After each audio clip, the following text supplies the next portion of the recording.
Hi guys, in today's video I'm going to talk about the new Gaomon M10K graphic tablet, the 2018 version. It has been sent to me, but as always I'll tell you my honest opinion about it. A while ago Gaomon also sent me another one of these. If you want to see the review, I made it. It's linked in the info tab and in the description below. Gaomon guys always takes care of the little details. There are 10 buttons in which you can set up your own shortcuts. There is a new touch ring with which you can zoom in and out, scroll the page and adjust the dimension of your brushes. You just have to press the button in the middle of the circle to switch up the functions. The cable that connects the tablet to the computer has now an angled plug, which makes it more resistant because the cable goes straight up into the computer. It doesn't curve on the sides. So there are less chances that it will break. Plus the tablet comes with a glove that makes it easier to draw because your hands slide better on the surface with it. And of course left-handed can use this as well. You just have to set up the settings in a different way.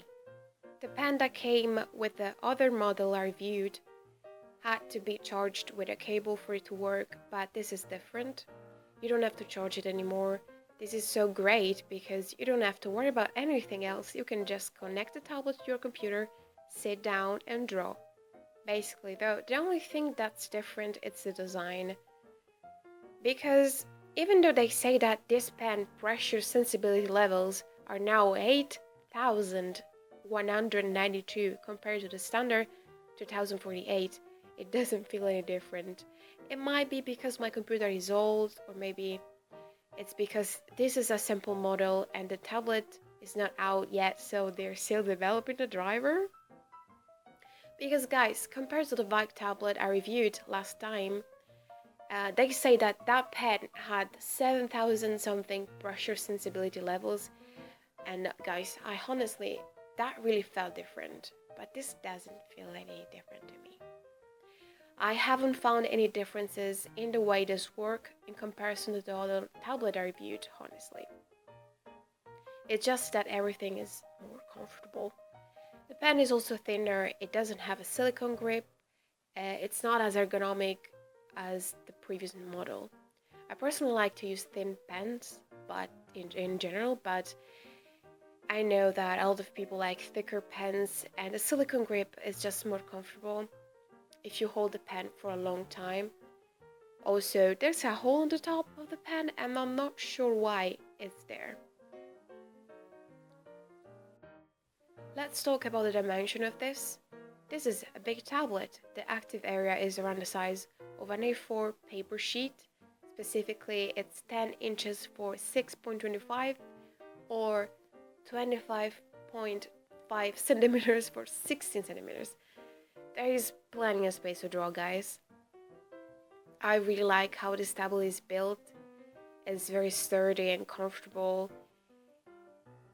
It's just a very nice tablet. I think it doesn't have anything to envy to other more popular brands. So if you're looking for a graphic tablet, this might be a very good option for you. Please check it out. I highly recommend it because it's very comfortable.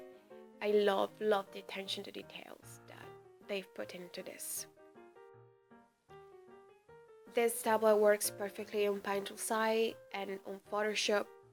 I am drawing something now, but the problem is that my computer went nuts and I lost the coloring part. Like, yes, I didn't save it. I just can't do any digital art anymore, guys, because my computer is so old. If someone could sponsor me and send me a nice computer, I would be very grateful. But it will never happen. Anyway, thank you for watching. I hope you enjoy this. Doing line art on digital art might be difficult at first, but if there's one thing I can say, don't try to make one continuous line, but make strokes and be precise with them. If you make a lot of strokes to make one line, it will look much better, in my opinion, and it is much easier. So yeah, thank you for watching and see you soon, hopefully, and bye bye.